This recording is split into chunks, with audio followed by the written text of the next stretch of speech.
Assalamualaikum warahmatullahi wabarakatuh. Alhamdulillah wassalatu wassalamu ala rasulillah wa ala alihi wa sahbihi wa mawalah wa la hawla wa la quwata illa billahi wa ba'd. Baik, kita akan lanjutkan kajian kita masih membahas kitab Arba'in Nawawi, dan kita masuk pada hadis yang ketiga dari Arba'in Nawawi. An Abi Abdurrahman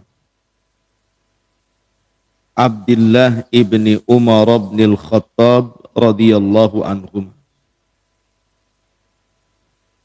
qala sami'tu Rasulullah sallallahu alaihi wasallam yaqul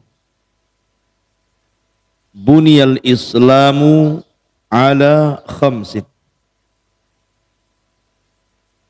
syahadati an la ilaha illallah wa anna muhammadan rasulullah wa iqamis salati wa ita'iz zakati wa hajjil baiti wa sawmi ramadana rawahul Bukhari wa Muslim.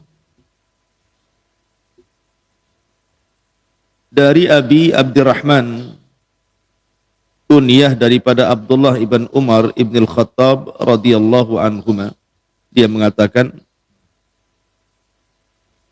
aku mendengar Nabi sallallahu alaihi wasallam bersabda, Islam itu dibangun di atas 5 pilar. Persaksian bahwa tidak ada sesembahan yang berhak disembah kecuali Allah, dan sesungguhnya Muhammad adalah utusan Allah. Kemudian mendirikan salat, kemudian melaksanakan zakat, kemudian melaksanakan haji ke Baitullah Al-Haram, dan berpuasa Ramadan. Baik, kita bahas dulu rawinya. Abi Abdurrahman Abdullah ibn Umar radhiyallahu an,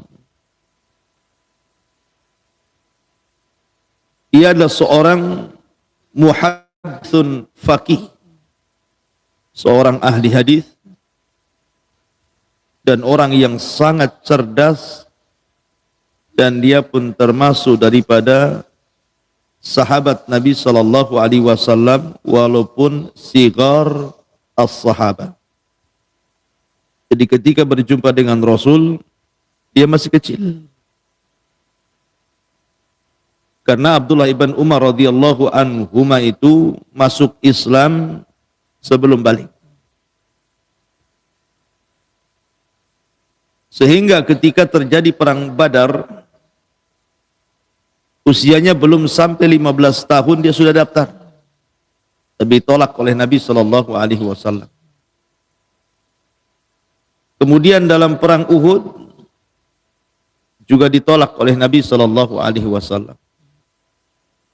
Baru kemudian perang Khandaq, perang Ahzab, diizinkan Nabi sallallahu alaihi wasallam untuk terlibat perang. Menunjukkan bahwa Rasul pun tidak sembarang memasukkan orang ke pasukan, kan. Dilihat dulu, kalau belum balik gak dilibatkan perang. Kalau sudah balik baru dilibatkan perang. Lah Abdullah ibn Umar radhiyallahu an adalah salah satu daripada sahabat yang paling banyak meriwayatkan hadis. Ada yang mengatakan kedua setelah Abu Hurairah radhiyallahu an. Dia banyak meriwayatkan hadis Nabi sallallahu alaihi wasallam, dan dia termasuk dari Abadilah. Abadilah itu ada 4 orang, di mana semua fatwa kembali kepada Abadilah itu. Disebut Abadilah itu maksudnya karena diawali namanya dengan kata-kata Abdullah. Dan ada 4 Abdullah yang hidup sezaman, semua fatwa kembali kepada mereka. Pertama Abdullah ibn Umar, yang kedua Abdullah ibn Abbas, yang ketiga Abdullah ibn Zubair, dan yang keempat Abdullah ibn Amr ibn As radhiyallahu anhu. Inilah 4 Abdullah yang disebut dengan Abadilah. Semua fatwa kembali kepada 4 orang ini, karena mereka hidup satu zaman. Saya ulangi, Abdullah ibn Umar, Abdullah ibn Abbas, Abdullah ibn Zubair, Abdullah ibn Amr ibn As radhiyallahu anhu. Mereka disebut Abadilah. Orang-orang yang dimulai namanya dengan Abdullah, di mana semua fatwa bermuara kepada 4 orang ini. Ma'asyiral muslimin yang dimuliakan Allah Azza wa Jalla. Dan Abdullah ibn Umar radhiyallahu an terkenal orang yang paling meniru sirah Nabi sallallahu alaihi wasallam. Bahkan berusaha mencontoh segala sesuatu yang dilakukan Nabi. Sampai-sampai orang-orang menganggapnya terlampau hulu di dalam mengikuti Nabi sallallahu alaihi wasallam. Karena sampai ke bekas kencingnya saja. Jadi umpamanya Rasul berhenti di sebuah pohon, kemudian kencing di situ, maka Abdullah ibn Umar pun kalau lewat di situ, mesti dia sempatkan kencing di situ. Alasannya apa? Karena Rasul kencing di sini. Sampai masalah-masalah kencing saya ditiru. Sampai saat tempat-tempat kencingnya dia di situ, ya di situ. Makanya sampai ada yang mengatakan, seperti itulah Abdullah bin Umar itu meniru Nabi. Pakaiannya, warna pakaiannya, dan begitu seterusnya. Sehingga dia terkenal orang yang paling meniru Nabi sallallahu alaihi wasallam. Dan dia adalah kiblat bagi para thalabatul hadis, khususnya di kota Madinah. Karena dia mufti Madinah. Dan bukan hanya itu saja, Abdullah ibn Umar radhiyallahu anhuma, dia banyak mengikuti peperangan bersama Nabi sallallahu alaihi wasallam. Bahkan setelah wafatnya Nabi sallallahu alaihi wasallam, dia terlibat dalam Futuhatus Syam. Futuhatus Syam membebaskan di kota-kota di Syam, di Irak, di Persia, di Mesir, di Afrika, dan begitu seterusnya. Bahkan ketika terbunuhnya Utsman ibn Affan radhiyallahu an, kemudian wafatnya Yazid ibn Muawiyah, maka Ibnu Umar radhiyallahu an pun adalah orang yang tidak mau terlibat dalam permasalahan antara Ali dan Muawiyah. Jadi Abdullah bin Umar itu orang yang paling jauh dari fitnah. Dia nggak mau. Dia tidak memihak Ali, dia tidak memihak Muawiyah. Dia kemudian keluar dari fitnah perpolitikan. Jadi dia betul-betul menghabiskan waktunya hanya untuk mengajar di Masjid Nabawi. Karena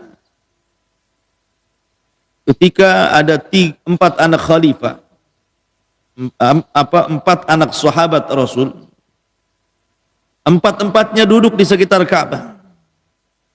Di situ ada Abdul Malik ibn Marwan. Di situ ada Abdullah ibn Zubair. Di situ ada Urwah ibn Zubair. Di situ ada Abdullah ibn Umar radhiyallahu anhum. 4 orang ini, namanya anak muda, masih muda, berbincang-bincang di sekitar Ka'bah soal cita-cita. Kira-kira kalian ini kalau sudah besar mau apa gitu ya? Maka Abdullah ibn Zubair mengatakan, saya ingin menjadi penguasa Hijaz. Kemudian Abdul Malik ibn Marwan mengatakan, saya ingin menjadi penguasa bukan hanya Hijaz, tapi kaum muslimin semuanya. Tapi Urwah mengatakan, saya ingin jadi ulama. Semua dikabulkan. Ketika mereka bercita-cita depan Ka'bah seperti itu di masa remaja, ketika mereka sudah dewasa, semua dikabulkan. Abdullah ibn Zubair pernah jadi khalifah. Di zaman siapa? Di zaman ketika Muawiyah ibn Yazid ibn Muawiyah tidak berhasrat berkuasa meneruskan kekuasaan Yazid. Akhirnya dari Madinah Abdullah bin Zubair mengumumkan baiat. Kemudian Abdul Malik ibn Marwan berkuasa. Bahkan dia pula yang membunuh Abdullah bin Zubair lewat tangan Hajjaj ibn Yusuf. Kemudian Urwah ibn Zubair, siapa yang tidak kenal Urwah? Seorang ulama besar, antum kalau baca tafsir banyak perkataan Urwah ibn Zubair. Tapi Abdullah ibn Umar radhiyallahu anhu ketika ditanya cita-citanya, dia tidak mengemukakan cita-cita satu pun di dunia. Tidak ingin menjadi khalifah, tidak pula ingin menjadi ulama, tidak ingin menjadi penguasa dan pengusaha. Dia hanya mengatakan atamanna atau tamannaitu an adkhulal jannah. Cita-citaku hanya ingin masuk surga. Itu saja. Cita-cita ingin masuk surga. 3 sahabat sudah dikabulkan. Tinggal Abdullah ibn Umar. Masalahnya cita-citanya bukan di dunia, tapi di akhirat ingin masuk surga.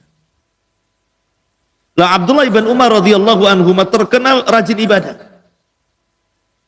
Terutama qiyamul lail, dia tidak pernah meninggalkan qiyamul lail. Ada sebabnya. Jadi dia suatu ketika bermimpi diapit oleh 2 malaikat, dibawa ke neraka. Diperlihatkan kengerian neraka. Maka karena saking ngerinya dia melihat neraka, kemudian dia berdoa kepada Allah dalam mimpinya agar dia bukan termasuk penghuninya. Maka Allah katakan, anta lasta minhum, kamu bukan penghuni neraka. Kemudian Abdullah bin Umar dijauhkan dari neraka. Kemudian ketika hendak dia menceritakan mimpinya kepada Rasulullah, tidak berjumpa, maka dia berjumpa dengan Hafsah, saudarinya. Kemudian dikatakan, ya Hafsah, semalam aku bermimpi begini, coba tanyakan kepada Rasulullah. Maka Hafsah istri Rasul akhirnya bercerita tentang mimpinya Abdullah bin Umar. Maka Nabi SAW mengatakan, ni'mar rajul Abdullah lau kana yusalli minal lail. Sebaik-baik orang adalah Abdullah, maksudnya Abdullah bin Umar, kalau seandainya dia mau sholat malam. Dia mendengar perkataan itu, maka sejak itu dia tidak pernah meninggalkan qiyamul lail sampai wafat. Masyarul muslimin yang dimuliakan, kalau soal sedekah jangan tanya. Abdullah bin Umar ini ahli sedekah. Suatu ketika untanya hilang, untanya dicuri orang. Kemudian pencuri dan untanya ada di pasar. Dihabarkan kepada Abdullah bin Umar radhiyallahu anhu. Akhirnya Abdullah bin Umar datang dengan pembantunya ke pasar. Dan dari kejauhan dia melihat unta dan pencurinya. Tapi tiba-tiba Abdullah bin Umar kemudian balik lagi. Sehingga pembantunya mengatakan, wahai tuan, untamu di situ. Itu orang yang mencuri untamu tuh. Kenapa kau balik lagi? Kata Abdullah bin Umar radhiyallahu anhu, biarkan saja. Aku tidak hendak mengambil unta itu di dunia. Aku hendak mengambil unta itu di akhirat. Kemudian dia pulang. Kira-kira nih, kalau antum punya mobil Avanza lah, curi orang, kemudian tampak pula dijodoh mobil antum sama pencurinya, kira-kira balik nggak antum? Biarin aja lah, nanti saya ambil di akhirat. Nggak ada ceritanya, yang adalah perpolisian tuh. Artinya bahwa Abdullah bin Umar sampai seperti itu. Ulang lagi, dan jelas-jelas dia, untanya ada di depan dia, pencurinya ada di depan dia, tapi dia mengatakan tidak. Biar aku ambil di akhirat unta itu. Bahkan suatu ketika dia membeli seorang budak wanita. Budak wanita ini pula cantik. Akhirnya kemudian dia berhasrat hendak menggauli perempuan ini. Tapi akhirnya tidak jadi. Dan dia pun mengatakan, anti hurratun liwajhillah. kamu saya merdekakan karena Allah Azza wa Jalla.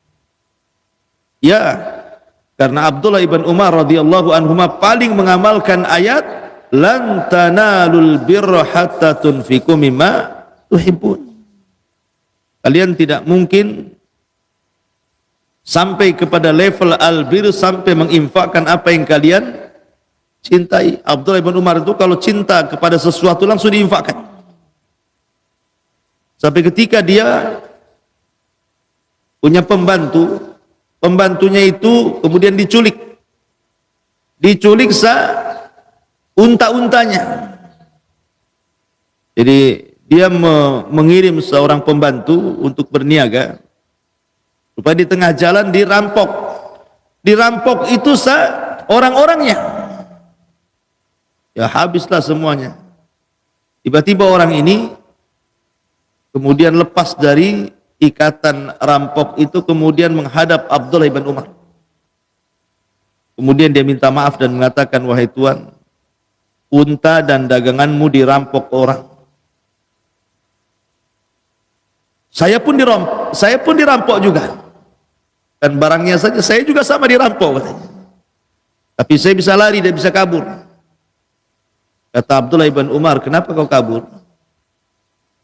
Kenapa kau kabur dan datang kemari? Kau kan bisa kabur ke tempat lain.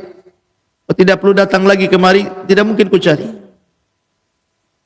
Katanya orang ini, wahai Ibnu Umar, tidak, aku tidak akan meninggalkan diri, bukan aku cinta karena Allah Azza wa Jalla kepadaku.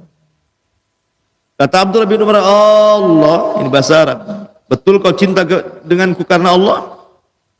Katanya pembantu yang mengatakan, iya, kalau begitu a'taqtuka liwajhillah, memerdekakan karena wajah Allah, pergi kau dari sini. Jadi saking seringnya memerdekakan budak Abdullah bin Umar itu, sampai kata para ulama sejarah 1000 lebih budak pernah dimerdekakan Abdullah bin Umar. 1000 lebih, bayangkan. Sementara harga budak itu bukan harga biasa, harga besar. Menunjukkan bagaimana ibadahnya, bagaimana kedermawanannya, bagaimana ilmunya sudah tidak dilakukan lagi karena dia seorang perawi hadis Nabi sallallahu alaihi wasallam. Asyiral muslimin yang dimuliakan Allah Azza wa Jalla, intinya bahwa Abdullah bin Umar kemudian wafat pada tahun 74 Hijriah, ada mengatakan 73 Hijriah di Mekah. Kemudian Hajjaj ibn Yusuf yang menyolatinya, kemudian dikebumikan di Maqbarah Muhajirin di dekat di Tua, dan ada yang mengatakan di tempat lain. Intinya bahwa radhiyallahu anhu wa radu'an. Itulah Abdullah Ibn Umar radhiyallahu an, banyak meriwayatkan hadis dari Nabi, dari Abu Bakar, dari Umar, dari Utsman, dari Abi Dzar, dari Muadz bin Jabal, dan juga mengambil hadis dari Aisyah radhiyallahu anha, dari Ali, dari Bilal, dari Abdullah bin Mas'ud, dari Hafsah, ya, dari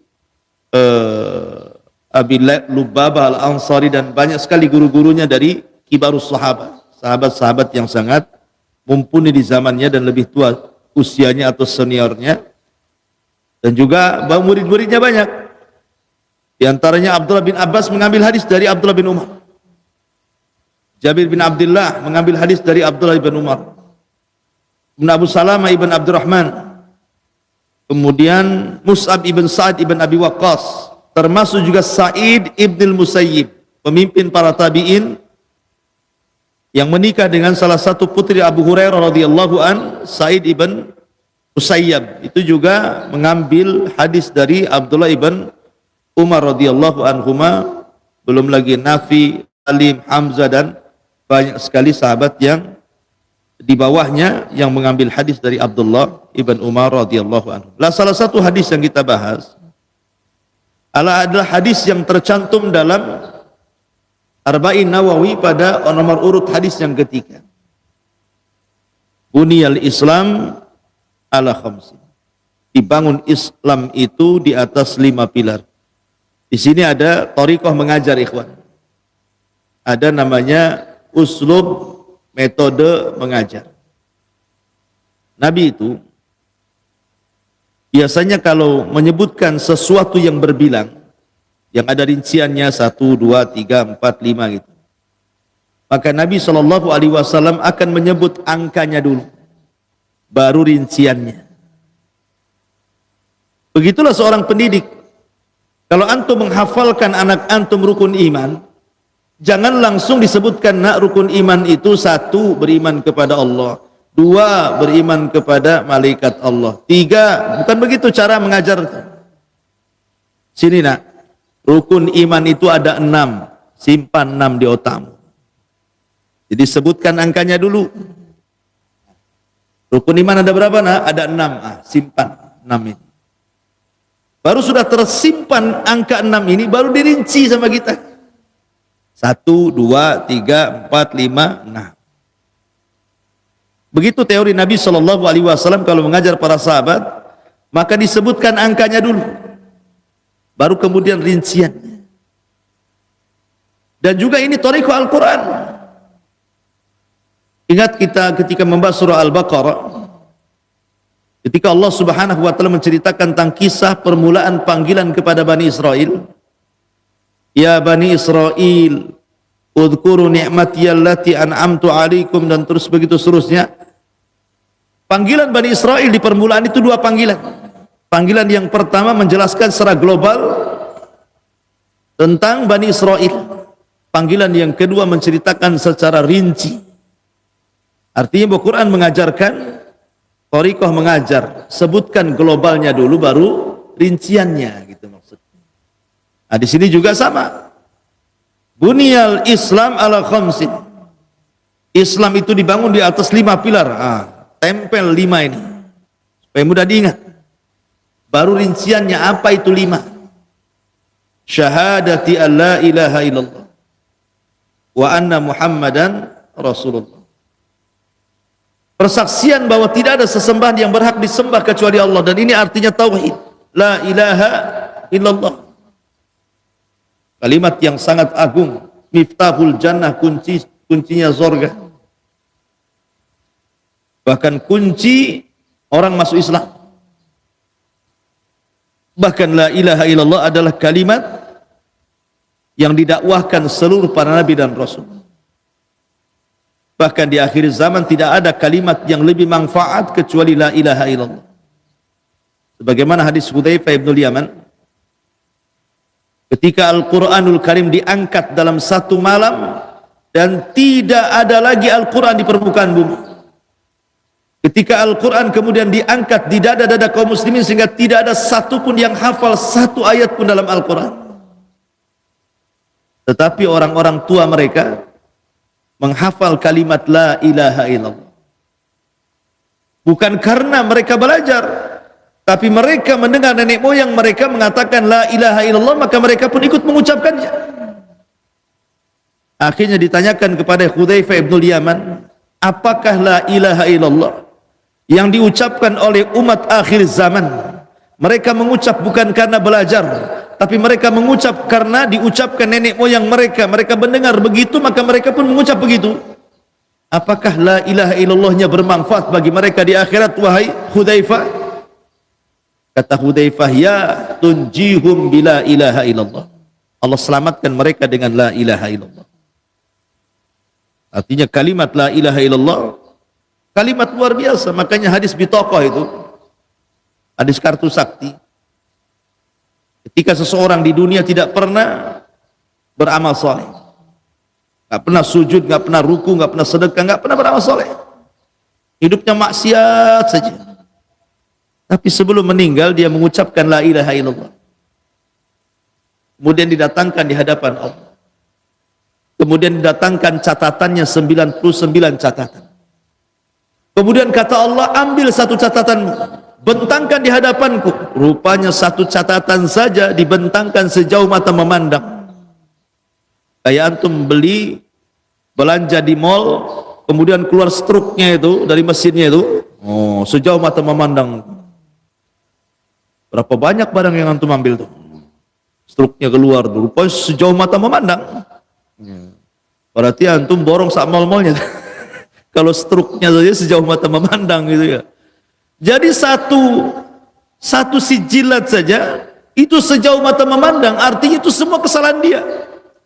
1, 2, 3 kesalahan dia, dia berzina, dia begini, dia begini, dia begini. Sejauh mata memandang. Ini baru satu, belum 98 itu belum dibuka lagi. Baru satu saja dia. Down lah dia. Karena semua kebaikannya, kejahatannya segitu banyak gitu ya. Jika ketika Allah tawarkan, adakah kebaikan? Dia mengatakan, seandainya pun ada kebaikan, apalah kebaikan itu dengan kejahatan segini banyaknya ya Allah. Akhirnya kemudian Allah subhanahu wa ta'ala keluarkan kartu saktinya. Kenapa? Karena dia pernah mengucapkan la ilaha illallah. Keluarkan kartu sakti, tulisan la ilaha illallah. Kemudian diletakkan di neraca, dan 99 dosanya, catatan dosanya diletakkan di neraca satunya, malat bihinna la ilaha illallah, tasat bihinna la ilaha illallah. Tiba-tiba la ilaha illallah memberatkan timbangan dia. Padahal dia tidak pernah beramal soleh, tapi dia tutup hidupnya dengan la ilaha illallah. Ya, menunjukkan Islam itu apa? Menggugurkan dosa-dosa sebelum Islam. Sebagaimana taubat juga menggugurkan dosa sebelum taubat. Wa anna Muhammadar Rasulullah. Kemudian persaksian bahwa Muhammadlah utusan Allah. Arkan rukun beriman kepada Nabi sallallahu alaihi wasallam ada berapa? Ada 4. Pertama, tasdiquhu fima akhbar. Yang kedua, ta'atuhu fima amar. Yang ketiga, wajtinabu manha anhu wajazar. Yang keempat, wa ala na'bud illa bima syara. Ini disebut arkan rukun beriman kepada Rasulullah. Pertama, membenarkan apapun yang dihabarkan Rasul masuk di akal atau tidak, diketahui hikmahnya atau tidak. Yang jelas Rasul mengatakan sesuatu sami'na wa ata'na.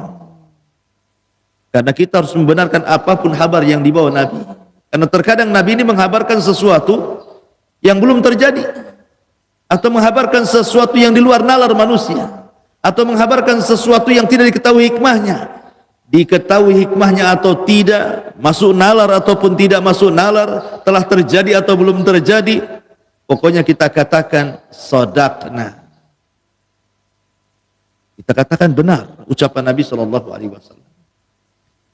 Kemudian yang kedua, ta'atuhu fima amar, berusaha melaksanakan perintah. Tidak ada manusia segesit sahabat ketika menjalankan perintah. Nabi itu kalau memerintahkan sebuah perintah, mereka berlomba-lomba untuk melaksanakannya. Saking herannya Abi Sufyan ketika masih kafir mengatakan, aku loh pernah datang ke Persia, ke Romawi, tapi aku tidak pernah melihat ada sahabat yang mengagungkan nabinya melebihi sahabat Nabi kepada Nabi SAW. Nabi kalau meludah ditangkap oleh para sahabat, ludahnya diusapkan ke badannya. Nabi kalau cukur rambut hampir berperang mengambil rambutnya. Nabi kalau berwudu hampir berperang mengambil bekas air wudunya. Saking mengagungkannya Rasul para sahabat kepada Nabi SAW. Tapi ini khususnya Rasul tentunya ya. Jadi suatu ketika terjadi musim lapar, terpaksalah orang kemudian menyembeli binatang keledai. Keledai itu disembeli yang biasa dipelihara itu. Kadang memang paceklik luar biasa Madinah, terpaksa menyembelih keledai-keledai mereka. Ketika sudah matang siap santap, datang pula perintah Allah haramkan tidak boleh makan keledai pelihara. Dibuang itu keledai-keledai itu, tinggal makan padahal. Artinya bahwa sahabat ini kalau sudah perintah langsung laksanakan, sebagaimana kalau larangan langsung ditinggalkan.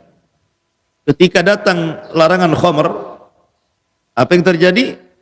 Sahabat menuangkan khamar-khamar itu di depan rumah mereka sampai banjir lorong-lorong kota Madinah itu. Saking semua sahabat menumpahkan khamar. Sampai rawi hadis mengatakan hatta salat syawari'ul Madinah, sampai banjir gang-gang itu kota Madinah saking khamar ditumpahkan. Jadi bagi para sahabat itu tidak ada namanya tadarruj kalau soal meninggalkan perintah, meninggalkan larangan. Oh, nggak bisa lah saya langsung main tinggalkan minum khamr, ya saya akan meninggalkan tapi sedikit-sedikit. Kalau biasa 2 botol, hari ini sebotol, besok setengah botol, besoknya 1 sendok, besoknya kita buang semua botol sendok-sendoknya, kan umpamanya kan? Nah, bisa. Ya. Jadi sahabat tidak ada seperti itu. Kenapa? Kenapa kalau dalam melaksanakan perintah ada istita'ah? Kenapa ketika menjauhi larangan tidak ada istita'ah? Kan Rasul mengatakan, ma amartukum fa'tu bihi mastata'tu wa ma nahaitukum anhu fajtanibu, kan itu. Apapun yang kuperintahkan lakukan semampu kamu. Apapun yang kularang tinggalkan mutlak, tidak ada kalimat semampu kamu. Ada masalah apa antara perintah dan larangan?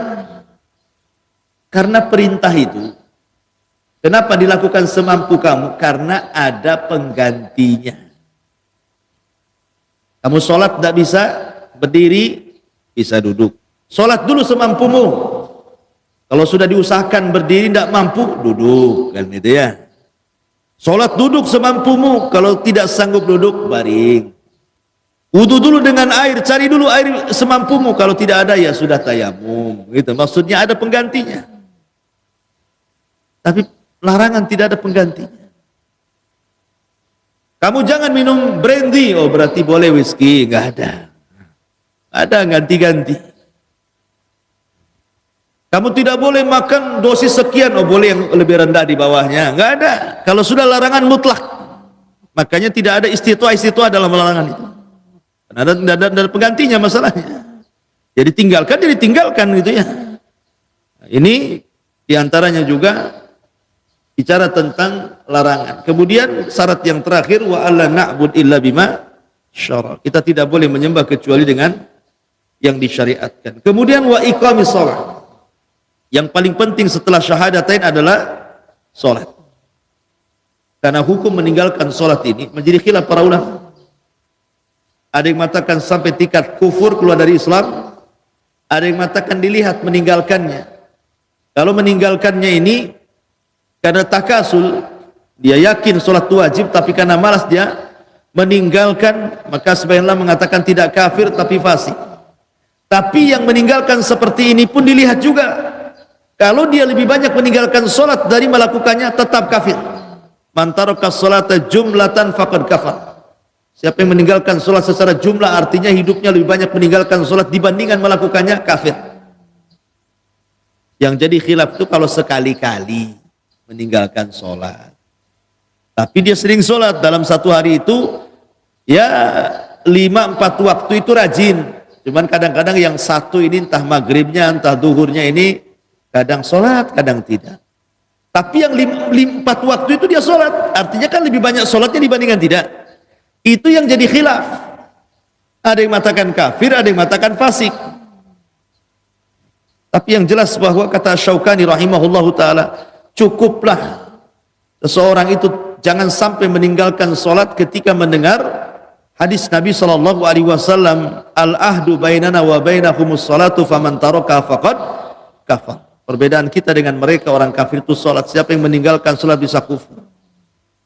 Cukup dengan hadis ini menakut-nakuti kita sebenarnya.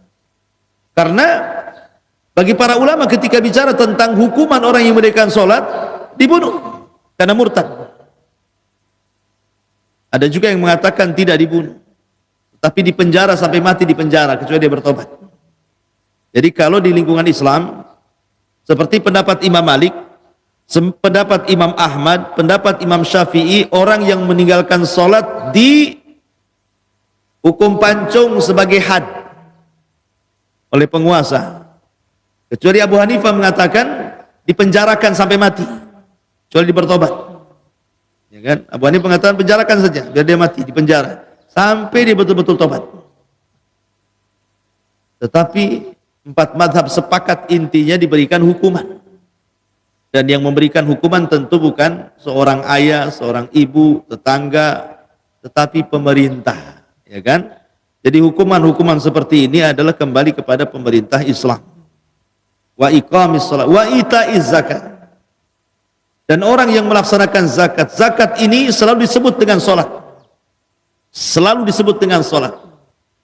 Kenapa? Karena kalau cerita ibadah badan pasti bicara sholat, tapi kalau bicara tentang ibadah harta pasti zakat, dan dua-duanya sering disebut. Dan orang yang meninggalkan zakat tetap harus diperangi juga seperti orang yang meninggalkan sholat, dan itu dilakukan oleh Abu Bakar. Abu Bakar memerangi orang-orang yang tidak membayar zakat.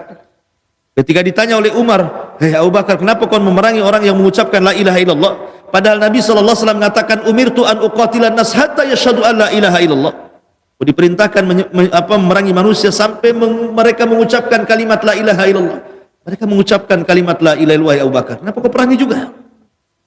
Maka Abu Bakar mengatakan, tetap aku perangi. Kalau mereka menahan zakat, di zaman Rasul mereka zakat, di zamanku tidak ada yang zakat, maka aku tidak akan membedakan orang yang meninggalkan sholat dengan meninggalkan zakat. Tetap aku perangi mereka. Akhirnya apa yang dilakukan Abu Bakar yang tadinya oleh sebagian sahabat tidak disetujui, malah kemudian menjadikan pujian manusia. Islam ini ditolong oleh dua manusia, pertama Abu Bakar, yang kedua Ahmad ibn Hanbal. Abu Bakar di saat manusia murtad dan tidak mau bayar zakat, Abu Bakar perangi itu. Dan di zaman Imam Ahmad ketika terjadi mihnah, orang dipaksa mengucapkan Al-Quran makhluk, hanya satu-satunya yang bertahan mengatakan Al-Quran kalamullah, dialah Ahmad ibn Hanbal rahimahullahu ta'ala. Makanya Islam ditolong di dua manusia. Kalau bukan karena Allah kemudian Abu Bakar, tentu kita sudah jadi orang murtad. Kalau bukan karena Allah kemudian Imam Ahmad, tentu kita jadi Mu'tazilah. Makanya Islam ditolong dua manusia mulia ini, Abu Bakar dan Ahmad ibn Hanbal rahimahullahu ta'ala. Kemudian wa hajjil bait, haji zaman dulu beda dengan haji zaman sekarang ya. Makanya Pak Haji zaman dulu itu lebih berpengaruh. Orang dulu itu pengaruh haji luar biasa, karismatiknya, segennya, malunya luar biasa. Orang lewat depan Pak Haji aja lemas dulu itu ya, karena doanya berkah. Kalau Pak Haji zaman dulu kan begitu ya. Iya, karena memang hajinya sulit gitu ya kan, berbulan-bulan mereka di kapal. Dan rata-rata orang dulu kalau haji sudah tua biasanya. Kenapa? Karena nabung dulu, nyelengi dulu dari masa remaja sampai tua. Baru kemudian setelah punya duit baru berangkat bedah celengan. Kemudian berangkat naik kapal lagi, berbulan-bulan lagi, sampai di sana di Jeddah jalan kaki lagi, coba bayangkan. Sehingga banyak yang tidak selamat, pulang tinggal nama. Nah, makanya yang berhasil pulang itu hajinya itu memang luar biasa, sakral sekali hajinya itu. Kalau kiai ceramah nggak ada hajinya, nggak laku dia dulu tuh. Makanya disebut KH, kiai haji ya. Kalau hanya kiai saja belum afdal, belum berkah dakwahnya. Kalau sekarang biasa aja haji, artis pun haji, semua haji biasa. Haji berapa kali? Satu kali. Kamu dipanggil Pak Haji, aku 3 kali haji anu gitu ya, detailnya 3 gitu. Intinya bahwa haji adalah salah satu ibadah yang disyariatkan sejak zaman Ibrahim alaihi salatu wassalam. Dialah yang meletakkan asas tentang ibadah ini.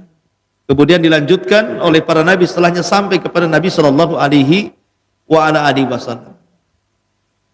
Kemudian juga puasa Ramadan sama. Intinya bahwa apakah syahadat, maksudnya tauhid, apakah sholat, apakah zakat, apakah haji, apakah puasa Ramadan, semua agama diperintah.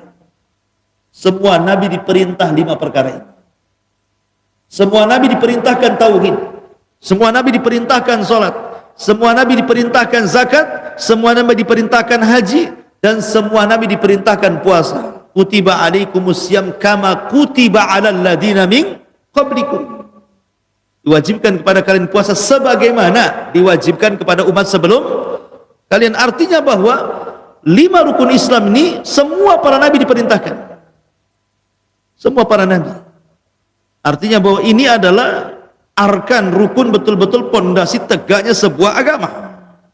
Karena semua para nabi diperintahkan tauhid, salat, zakat, puasa dan haji. Ini diantara faedah hadis Abdullah ibn Umar radhiyallahu anhuma dari hadis yang ketiga Arba'in Nawawi. Wallahu a'lam bishawab. Mudah-mudahan ada manfaatnya. Subhanakallahumma bihamdika asyhadu an la ilaha illa anta astaghfiruka wa atubu ilaik. Allahu taala alam. Assalamualaikum warahmatullahi wabarakatuh.